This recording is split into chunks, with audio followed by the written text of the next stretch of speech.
بالله من الشيطان الرجيم. بسم الله الرحمن الرحيم. واذكر عبادنا إبراهيم وإسحاق ويعقوب أولي الأيدي والأبصار إنا أخلصناهم بخالصة ذكر الدار وإنهم عندنا لمن المصطفين الأخيار.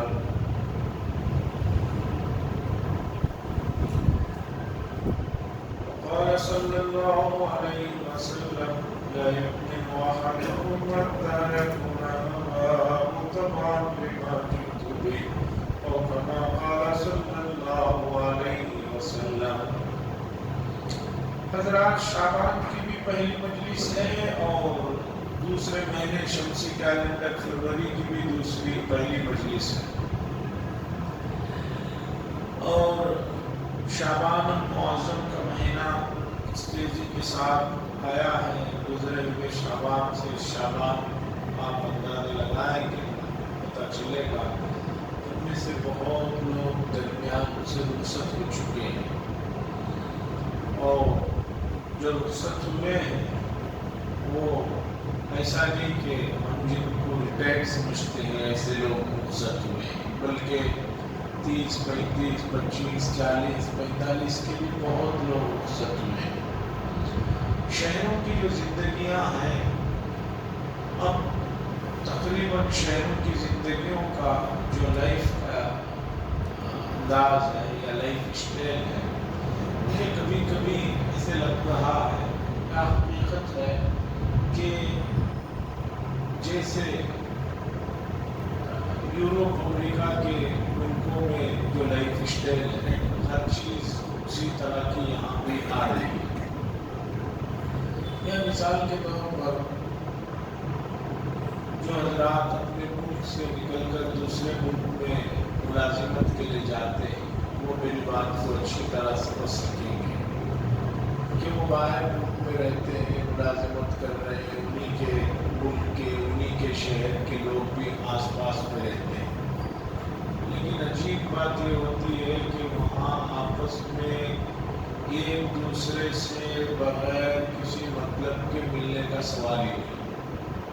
اور آدمی اتنا مصروف ہے، جب ملاقات ہوتی ہے کسی کام کی ضرورت سے ہوتی ہے، نہیں تو صرف ملاقات جسے کہتے ہیں وہ وہاں نہیں ہوتی.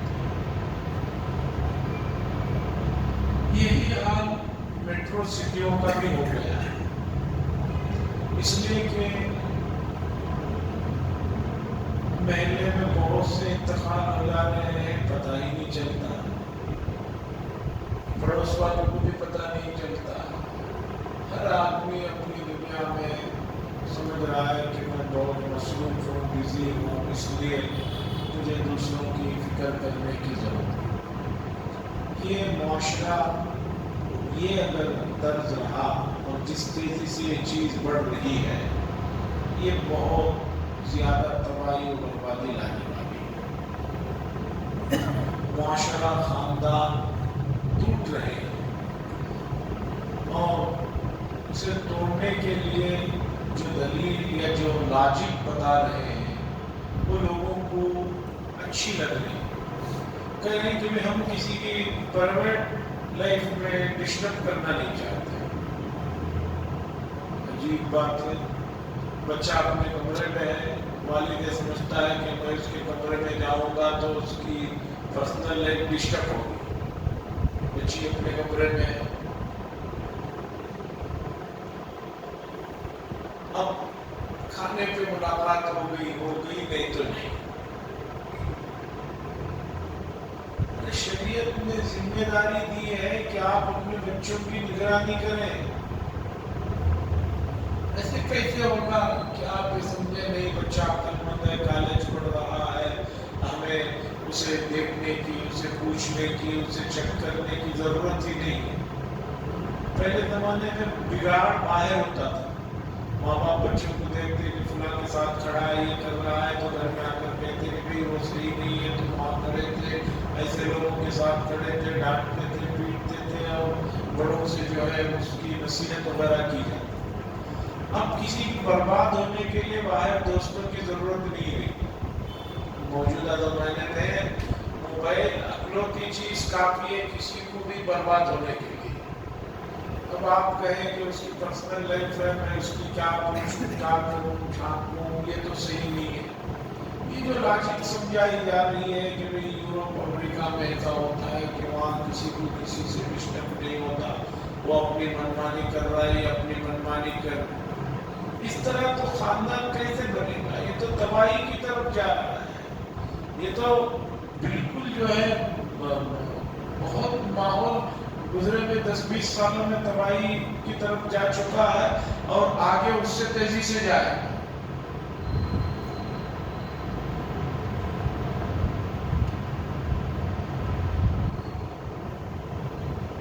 امت مسلمہ میں لڑائی جھگڑے طلاق خلا وغیرہ کے مسائل کی جو بھرمار ہے دوسرے مذاہب کے مقابلے میں وہ بہت زیادہ ہے.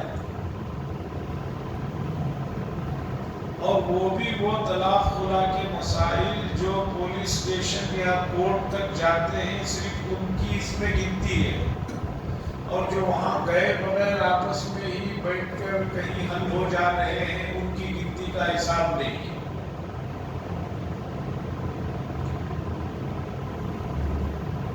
تو اس چیز کے سلسلے میں اس چیز کے لیے امت سنجیدہ نہیں ہے. سنجیدہ ہونا پڑے گا. اگر آپ یہ سمجھ رہے ہیں کہ آپ کی یہ ذمہ داری نہیں ہے یہ میری ذمہ داری نہیں ہے اس کی ذمہ داری نہیں ہے تو ٹھیک نہیں ہے. اس کے لیے سب سے بہترین پلیٹ فارم سب کاموں کے لیے وہ مسجد ہے. ہمیں مسجد کو ان تمام چیزوں کے لیے جس میں خیر کے امور شامل ہیں مسجد کو انوالو ہونا چاہیے. مسجد میں ان چیزوں کی طرف توجہ دینے کی ضرورت ہے. اب اس کے لیے جو بہترین موقع تھے وہ جمعہ تھی. مجھے تو لگتا ہے کہ جمعہ بھی امت کے لیے وہ حیثیت پلیٹ فارم کا نہیں رہا جو پہلے ہوا کرتا. کیوں؟ اس لیے کہ لوگ آخری وقت میں آتے ہیں اور سلام پھیرتے ہی سب سے پہلے چلے جاتے ہیں. تو اب کوئی بات امت تک کیسے ڈالیں؟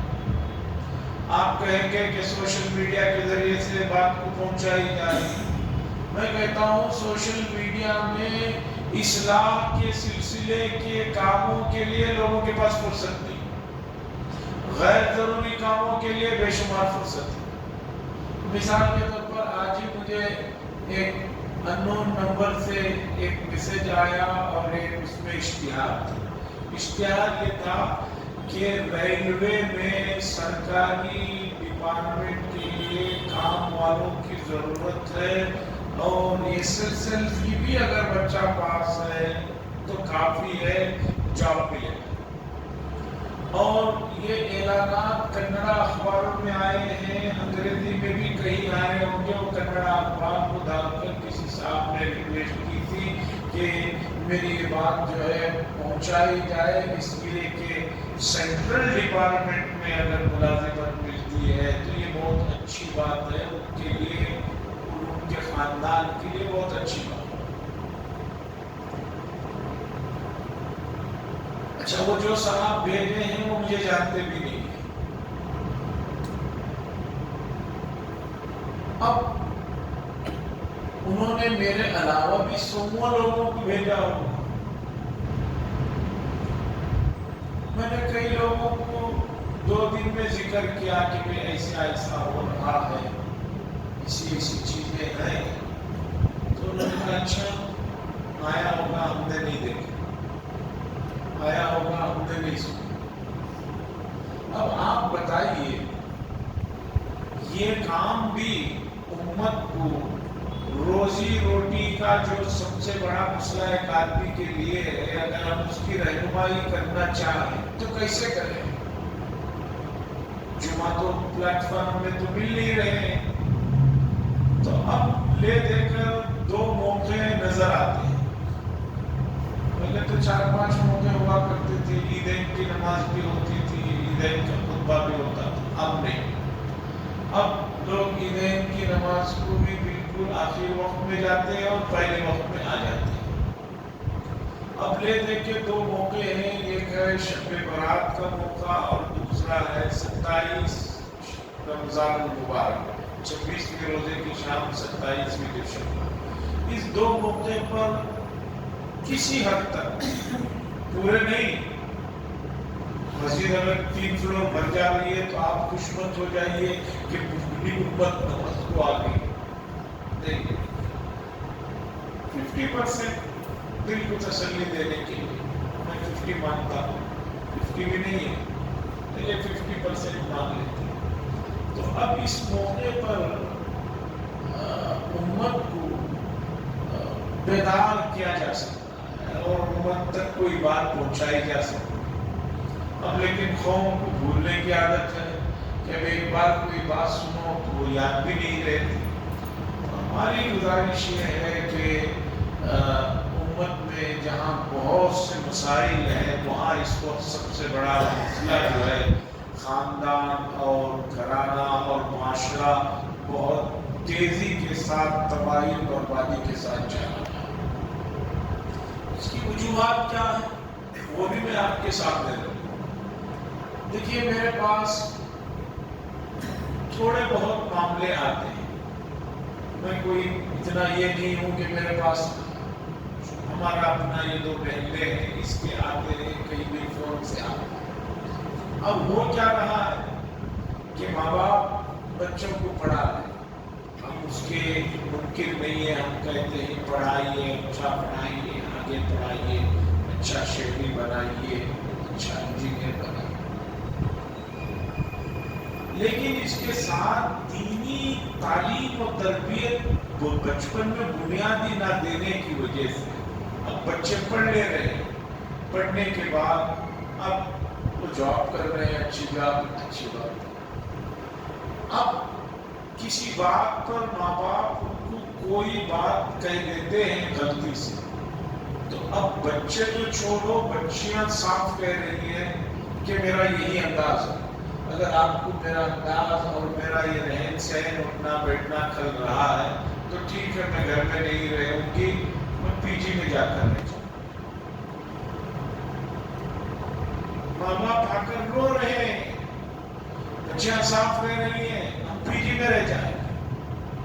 مجھے بتائیے کہ ماں باپ نے اپنے ارمانوں کا گلا گھونٹ کر اتنی بڑی ڈگری پڑھایا، اتنا سب کچھ اس پر جو خرچ کیا، اب اگر وہ بچی یا بچہ یہ کہے کہ میں پی جی میں رہ جاؤں گا، خاص طور پر لڑکیاں، تو ماں باپ پر کیا کریں؟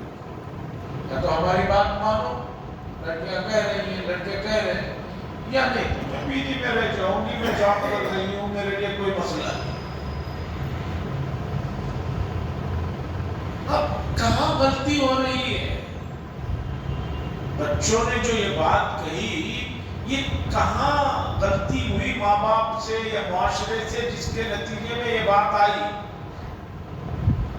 جبکہ یورپ میں جہاں لادینیت اور آزادی ہے وہاں بھی اچھے لوگ اور اچھا مزاج ہے۔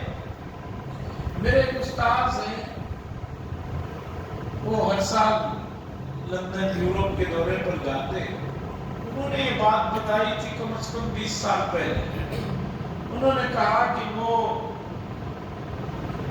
آئرلینڈ یا اسکاٹ لینڈ میں کہیں جن کے ہاں رکتے ہیں ان کا گھر کافی دیندار گھرانہ ہے، تو کئی لوگ جمع ہو کر ایک جگہ مسلح ہے، 1-2 نمازیں وہاں پڑھتے ہیں، باقی کیونکہ وہاں ٹھنڈ بہت ہوتی ہے تو باقی نمازیں مسجد میں جاتی ہیں۔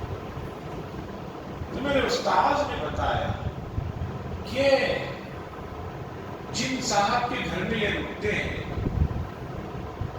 ان کے بچے اور ان کے والد وہ بھی کافی دیندار اور قرآن پڑھے ہوئے ہیں، ان کے والد بھی نماز پڑھاتے ہیں۔ تو ایک دن وہ بچے نے، ایک جوان بچے نے میرے استاد سے کہا کہ میری آپ سے ایک گزارش ہے۔ انہوں نے پوچھا کیا؟ یہ ہے کہ جب نماز پڑھانے کا مسئلہ آتا ہے تو آپ جب آتے ہیں تو والد صاحب قاری ہیں، مولانا ہیں، آپ کو نماز کو آگے بڑھا دیتے ہیں، میری خواہش ہے کہ میرے والد ہی کو نماز پڑھانے دیا جائے، آپ کچھ عذر پیش کر دیں، کچھ معذرت کر لیں۔ پھر اس لڑکے نے کہا میں اس لیے نہیں کہہ رہا ہوں کہ میرے والد صاحب آپ سے اچھی نماز پڑھاتے، بات دراصل یہ ہے کہ میرے والد صاحب کا ہم لوگ اتنا احترام کرتے ہیں، ہمیں ان کے ساتھ سب میں کھڑے ہوتے ہوئے ڈر ہوتا ہے، جھجک سی ہوتی ہے۔ اب وہ سامنے امام بن کے کھڑے ہو جائیں گے تو ہمیں پیچھے کھڑے ہوتے ہوئے کوئی مسئلہ نہیں۔ یہ کہاں کا واقعہ سنا رہا ہوں میں؟ یورپ کے ایک ملک کا واقعہ کہ وہاں اتنی آزادی کے باوجود، جبکہ وہاں بچے کو ماں باپ بھی اگر گھوم کر دیکھیں تو بچہ ایک نمبر ڈائل کرتا ہے جس سے پولیس آ کر ان لوگوں کو پکڑتی ہے، وہاں یہ تربیت ہے، وہاں یہ ماحول ہے۔ اور یہاں جبکہ ماں باپ کے ہاتھ میں بچوں کو کھلی آزادی ہے، ہمارے یہاں ایسا نہیں ہے کہ کوئی باپ ڈانٹے ڈپٹے تو آ کر اسے پولیس پکڑ کر لے کر چلے جائے، ایسا تو نہیں ہے۔ اس کے باوجود ہمارے یہاں یہ ماحول جو شروع ہوا ہے کہ بچے صاف دھمکیاں دے رہے ہیں ماں باپ، نہیں ہمارا یہی انداز ہے، اگر آپ کو اچھا نہیں لگ رہا تو ہم پیجے میں چلے جائیں۔ کہاں بھول ہو رہی ہے، کہاں غلطی ہو رہی ہے؟ تو مجھے اس کی جو وجوہات معلوم ہوئی، اس کی وجوہات یہ ہے کہ ہم نے ان کی دینی تربیت اور یہ بچے کن کے ساتھ اٹھتے بیٹھتے ہیں اس پر توجہ نہیں دی۔ حضرت عمر بن خطاب رضی اللہ تعالیٰ عنہ نے فرمایا کہ ہر آدمی کا دین دیکھنا ہو تو اس کے دوستوں کو دیکھو، وہ اس کے دوستوں کے دین پر ہوتا ہے۔ میرے پاس ایک معاملہ آیا، بہت پہلے کا واقعہ ہے۔ صاحب آئے، اپنی بیٹی اور چولہا کا مسئلہ تھا، تو اس کے بعد میں نے ان کو وقت دیا کہ فلاں وقت میں آنا۔ وہ کسی گاؤں سے آ کر بنگلور میں رہ کر انہوں نے بچی کو پڑھایا اڑایا تھا۔ اب وہ جو صاحب آئے تھے وہ وضاحت سے نمازی لگ رہے تھے، لباس سے، ٹوپی وغیرہ سے۔ میں نے کہا بچی کو بھی لے کر آئیے، ان سے بھی بات کرنا ہوگا تبھی لے آئے۔ چند دن کے بعد وہ فون کر کے آئے۔ اب وہ جو بچی کو لے کر آئے، بولے کہ میں مسجد کے پاس کھڑا ہوں۔ میں نے کہا اوپر آ جائیے آفس میں۔ اب وہ آئے ہیں باپ اور بیٹی، تو یہ سمجھا کہ باپ ایسا ہے، بیٹی بھی اسی طرز کی ہوگی۔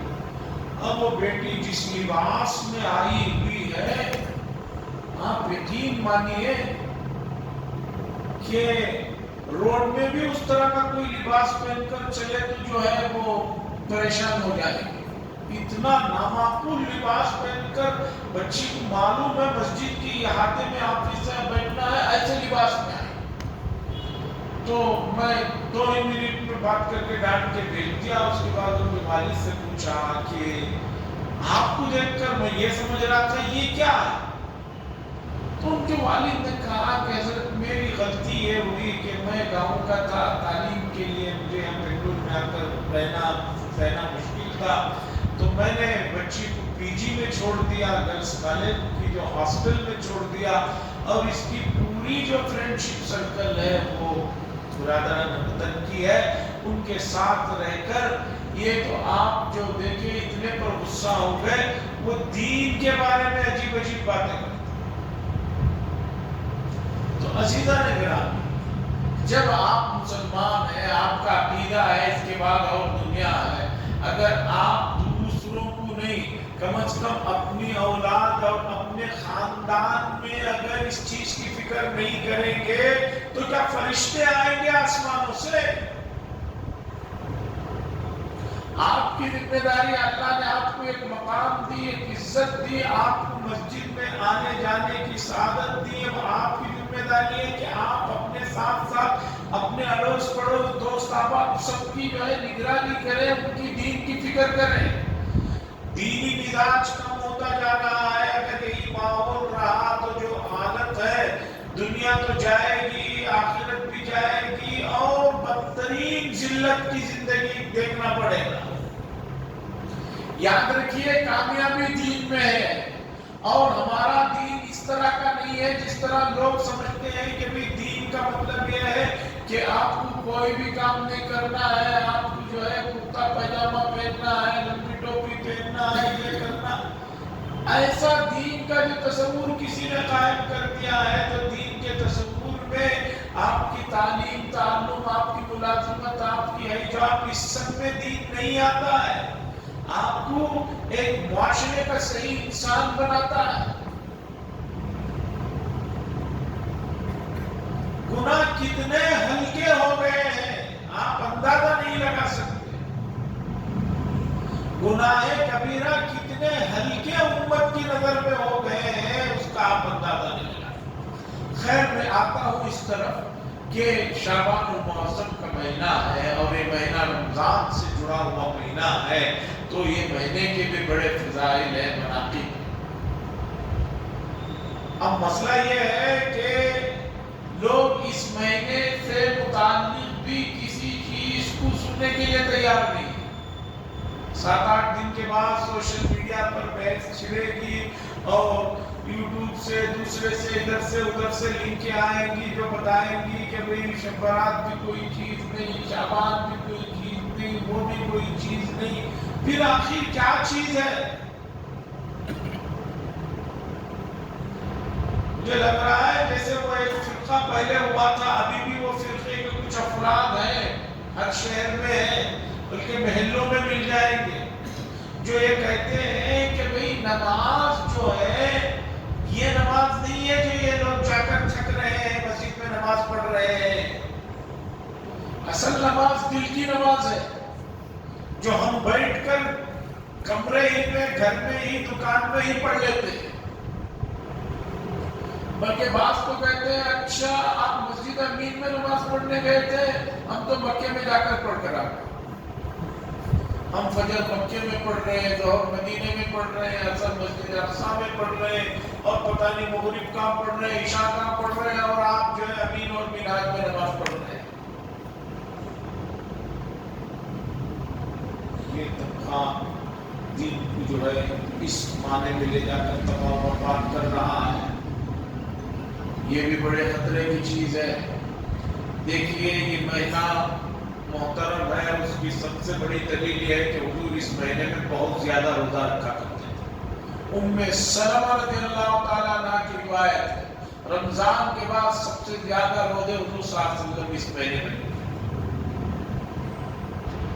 روزوں کا کثرت سے رکھنا یہ اس بات کو بتاتا ہے کہ اس مہینے کا کوئی مقام ہے۔ دوسرا رمضان سے جڑا ہوا ہے، اس کی فضیلت آٹومیٹک آ جاتی ہے۔ اے سی کا دروازہ کھولنے سے پہلے ہی ٹھنڈی ہوائیں شروع ہو جاتی ہیں۔ ابھی آپ اے سی کے حال میں داخل نہیں ہوتے، کہیں جا کر آپ اے سی کا جہاں اے سی چل رہا ہے دروازہ کھولتے ہیں، وہیں سے اس باہر کے ایرے میں بھی ٹھنڈی ہوائیں آنا شروع ہو جاتی ہیں۔ کیوں؟ اے سی کے علاقے سے وہ علاقہ جڑا ہوا ہے۔ تو ایسے ہی یہ مہینہ اس مہینے سے جڑا ہوا ہے، اور اس مہینے میں آدمی کو حدیث میں آیا ہے کہ بھی ماہ مبارک کی تیاری شروع کر دیں۔ آپ کہیں گے کہ بھی ابھی رمضان تو بہت دور ہے، اور ایسے لوگ تو چاند دکھنے کے بعد تراویح بھی ہو جاتی ہے، پہلا روزہ بھی ہو جاتا ہے، اس کے بعد بھی پوچھتے ہیں کب سے رمضان؟ تراویح ہو گئی ہے، رمضان شروع ہو گیا ہے، پہلا روزہ لوگ رکھ لیے ہیں، اس کے بعد بھی اس دن دوپہر میں عصر میں بھی بعض لوگوں کے فون آتے ہیں مطلب رمضان شروع ہوگا کیا؟ عجیب نامعقول قسم کے لوگ ہیں۔ ایسا لگتا ہے مسلمانوں کے علاقے میں ہے یا کسی کفرستان میں ہے کہ جہاں تمہیں کچھ معلوم ہی نہیں ہو رہا کہ مسجد میں رمضان شروع ہو گیا ہے، لوگ تراویح پڑھ کر جا رہے ہیں، پوچھ رہا آدمی کہ رمضان شروع ہوا ہے۔ اسلاف 6 مہینے پہلے رمضان کے لیے دعائیں کرتے تھے۔ کتنے مہینے پہلے؟ 6 مہینے پہلے۔ جیسے آدمی تجارت کے لیے 6 مہینے سال پلان کرتا ہے، اسی طرح ماہ مبارک کے لیے وہ 6 مہینے پلاننگ کرتے تھے، اور اس پلاننگ میں کیا تھا کہ وہ اپنے تمام وہ کام جو اس مہینے میں بھی کر سکتے ہیں اسے کر دیتے تھے۔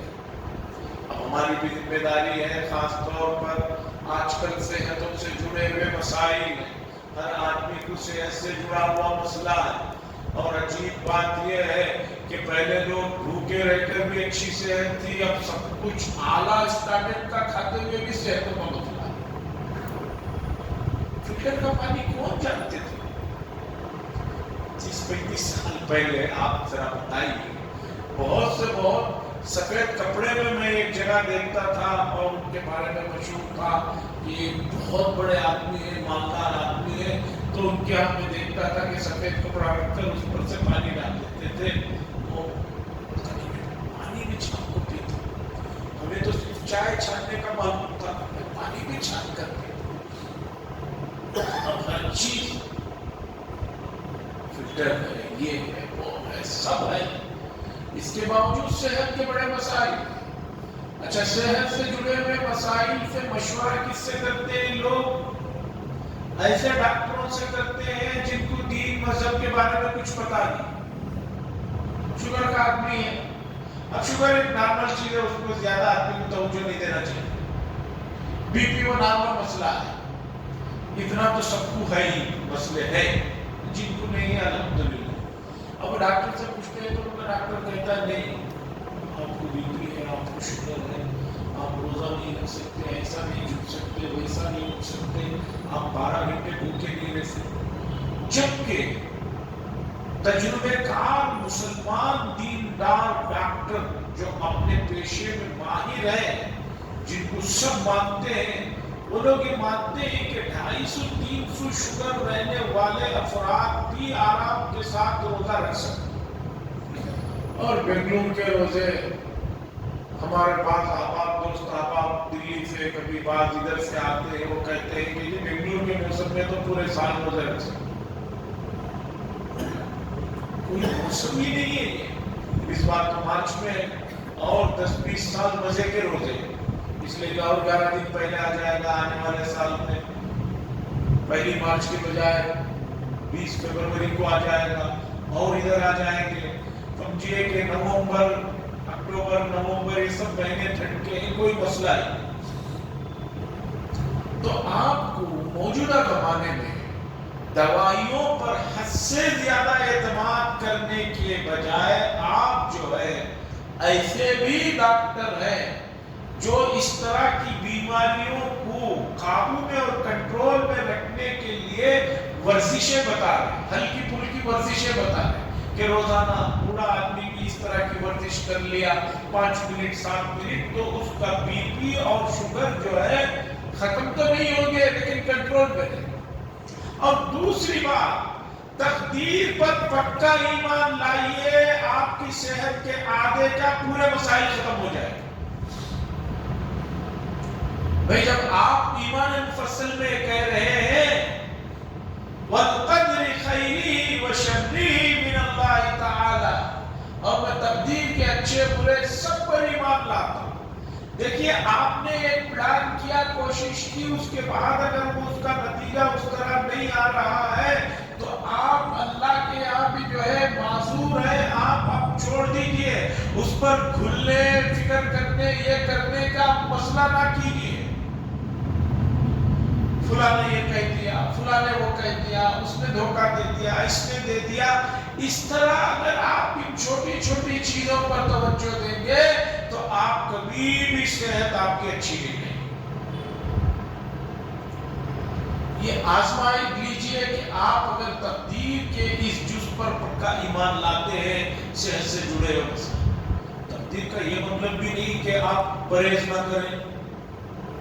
بعض لوگ ہر چیز کو اپنے مطلب تک رکھتے ہیں کہ حضرت بول رہی جب مرنا ہے تب مرنا ہے۔ ایک صاحب ملتے ہیں مجھے اپنے ہی محلے میں، وہ اسموکنگ کرتے رہتے ہیں، میں نے ان کو کئی مرتبہ کہا کہ آپ اسموکنگ چھوڑ دیجیے، تو کہہ رہے ہیں کہ حضرت آپ اس کو بولتی کہ جب مرنا تب بھی مرتی، اس سے پہلے نہیں مرتے، تو پھر یہ میرے سگریٹ سے کیا فرق پڑے؟ دلیل دیکھیے، ایسے دلیلیں دیتے ہیں، ایسا پوائنٹ اٹھاتے ہیں۔ اب نارمل آدمی جب ہوتا ہے کہتا ہے یار بات تو ٹھیک ہے، جب مرنا تب ہی مرنا ہے، تو اب مجھے پرہیز کرنے کی کیا تھا؟ یہ کرنا ہوگا، اس کی وجہ کیا؟ اس لیے کہ یہ صحت، یہ جسم اللہ کی نعمت ہے آپ کی، اور اس نعمت کو آپ ویسے ہی استعمال کریں گے جیسے اللہ نے آپ کو کہا، اور اللہ نے کہا وَلَا تُهْلِكُوا بِأَيْدِيكُمْ إِلَى التَّهْلُكَةِ، اپنے ہاتھوں کو ہلاکت میں مت ڈالو۔ مر گئے کوئی مسئلہ نہیں، مرے بغیر اگر آپ پڑے رہے تو تب سوچئے کیا ہوگا۔ اپنے آپ سے آپ نے اپنے آپ کو جو ہلاکت میں ڈالا وہ بہت بڑا خطرہ ہے۔ یہ تقدیر کا سوال صحابہ کو بھی پیش آیا۔ ایک دن رسول اللہ صلی اللہ علیہ وسلم نے دیکھا صحابہ آپس میں باتیں کرتے ہوئے بیٹھے ہوئے، حضور صلی اللہ علیہ وسلم نے پوچھا کیا بات ہے؟ صحابہ نے کہا ہم لوگ یہ کہہ رہے ہیں کہ جب جنتی کون ہے یہ پہلے طے ہو چکا ہے، جہنمی کون ہے یہ پہلے ہی سے ازل میں طے ہو چکا ہے، تو پھر اب ہمارے کوئی نیک کام کرنے سے کیا فرق پڑنے والا ہے؟ اگر پتا چلا کہ میں جہنم میں جانا والا ہوں تو میرے نیک عمل کرنے سے کون سا میں جنت میں جاؤں؟ حضور صلی اللہ علیہ وسلم نے فرمایا کہ بھائی یہ شیطان نے وسوسہ ڈالا، اس مسئلے کا حل یہ ہے تمہیں کیا پتا ہے کہ تم جنتی ہو یا جہنمی ہو؟ تمہیں تو نہیں پتا، تم ایمان پر تمہارا خاتمہ ہوگا نہیں ہوگا تمہیں پتا نہیں پتا۔ اب اللہ نے یہ حکم دیا ہے کہ تم کام کرتے رہو۔ کوئی اسٹوڈنٹ یہ کہے میں تو فیل ہونے ہی والا ہوں، مجھے کیا ضرورت ہے، پہلے ہی دن سے طے کر لے، تو بتائیے وہ پاس ہوگا؟ ہونا ہوگا کہ تو نہیں ہوگا۔ تو اس لیے ہمیں نوجوانوں کو، بچوں کو ان کی تعلیم تربیت، سیکیورٹی کا معاملہ یہ نہیں ہے کہ وہ فون استعمال کر رہے ہیں آپ اس میں سے ان کی نگرانی ہی نہ کریں، بعد میں خوب کیا تو شب برات کے موقع پر لوگ رہتے ہیں، سب جگتے ہیں، بعض مرتبہ خاندان کے افراد بھی جگتے ہیں، بیٹھنا چاہیے، بیٹھ کر بچوں کی تعلیم تربیت اور ان کی دین کی چیزوں پر توجہ دینا۔ پہلے گھروں میں جب بھی کوئی بڑے آتے تھے تو یہ بھی پوچھتے کہ کون سی اسکول میں پڑھ رہے ہو، دو بھی دو کتنے ہوتے یہ بھی پوچھتے تھے، اور یہ بھی پوچھتے تھے بیٹا عربی کو جا رہے ہو کیا، کتنے صورتیں آتی ہیں، کتنی دعائیں آتے ہیں، اور ایک نعت پڑھ کر سنو۔ پہلے ہر بچے کو ایک کم از کم نعت یاد ہوتی تھی، کوئی بھی بڑے آتے، ماموں آ رہے، تایا آ رہے، کہتے بھائی ایک نعت پڑھ کر سنو، تو ایک نعت تو کم از کم یاد کرنا پڑتا تھا بچے۔ ہمیں نہیں، بچے کہاں جا رہے ہیں، کتنا ناچنا آتا ہے، کتنا کرکٹ کا یہ ہو رہا ہے، اب یہ چیزیں چل رہی ہیں، ایسے نہیں۔ دوسری بات، اس مہینے سے متعلق آپ طے کر لیں کہ اس مہینے کے جو فضائل ہیں وہ اس درجے کے ہیں کہ محدثین نے اسے مانا ہے، حتیٰ کہ وہ لوگ بھی مانا ہے جو بعض باتوں میں ہمارے سے اختلاف کرتے ہیں، انہوں نے بھی مانا ہے۔ اس لیے کوئی بھی اس طرح کی ٹویٹ بھیجے یا ویڈیو بھیجے کہ جس میں اس رات کے متعلق کوئی ایسی بات کہے تو اس پر توجہ نہ دیں۔ ان کو کہیں کہ ناصر الدین البانی جیسے محدث نے مانا ہے کہ شب برات کی روایتیں اتنی زیادہ ہے کہ اسے ماننا پڑے گا، اس کا انکار نہیں۔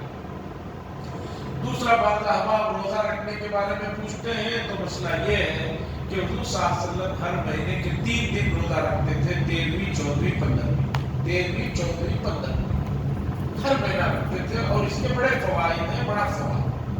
تو آپ حضرات اس مہینے میں جو روزہ رکھنے میں گھروں میں بعض خواتین اہتمام سے رکھتے ہیں تو ان سے کہیے کہ روزہ رکھنا ہے تو جمعرات کی رات میں شب برات، منگل کی رات کو اٹھو، چاشبے کا روزہ رکھو، یہ 13 تاریخ، چاشبہ 13 تاریخ، جمعرات 14 تاریخ، پھر جمعرات کی شام کو سحری کرو، جمعہ کا روزہ رکھو جو جمعرات کی شب برات کی رات ہوگی، یہ نہیں آنے والی 12، 13، 14 انگریزی کے 12، 13، 14 کو روزہ رکھیں گے آپ تو چاند کی وہ 13، 14، 15، چاند کی وہ 13، 14، 15، چاشبہ، جمعرات، جمعہ، یہ 3 دن روزے رکھو، اور یہ نیت سے رکھو کہ حضور ہر مہینے ان 3 دنوں میں روزے رکھتے تھے، اب روزے رکھ رہے ہیں، یہ روزے بھی مل جائیں گے آپ کو، شعبان کا بھی کوئی روزہ اس میں آتا ہے وہ فضائل بھی مل جائیں گے۔ جیسے آپ جب بھی مسجد میں آئے اعتکاف کی نیت کر لیں تو جتنی دیر رہیں گے پڑھنے کا، نماز کا، ذکر کا بھی ثواب ملے گا، اعتکاف کی وجہ سے اس کا بھی ثواب ملے گا۔ یہ چیز ہے، اس پر توجہ دیجئے اور بچوں کی دینی تعلیم پر بھی توجہ دیجئے۔ اللہ سے دعا فرمائے اللہ تعالیٰ ہمیں ان چیزوں کو سمجھنے کی اور اس کے مطابق زندگی گزارنے کی توفیق نصیب فرمائے۔ وآخر دعوانا الحمد للہ رب العالمین۔ اللهم صل على سيدنا شفيعنا مولانا محمد اللهم انت السلام منك السلام تبارك يا ذا الجلال والاكرام صلى الله تعالى وسلم على خير خلقه محمد وعلى اله وصحبه اجمعين والحمد لله رب العالمين.